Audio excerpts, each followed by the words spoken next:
কিছু ভালোবাসার গল্প চিরকালের, আর আমার ভালোবাসার গল্প সেটা সবসময় সাদা। প্রতিটা ম্যাচ, প্রতিটা গোল, প্রতিটা শেষ মুহূর্তের ম্যাজিক, এগুলো শুধু খেলা না, এগুলো আমার আবেগ, আমার স্মৃতি, আমার জীবন। আমি চিৎকার করেছি যখন রামোস শেষ মুহূর্তে গোলটা করেছে। আমি কেঁদেছি যখন 15তম ইনসল দিতেছি আমরা।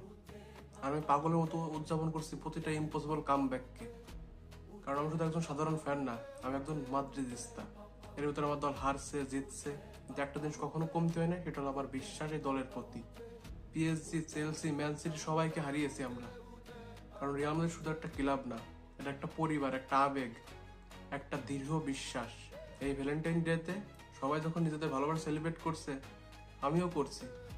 আমি সেলিব্রেট করছি রিয়াল মাদ্রিদকে, যে ক্লাবটা আমার জীবনে অনেক ভালো কিছু মুহূর্ত উপহার দিছে, আমাকে সবাই কিছু হতাশ করলো যে ক্লাবটা আমাকে কখনো হতাশ করেনি।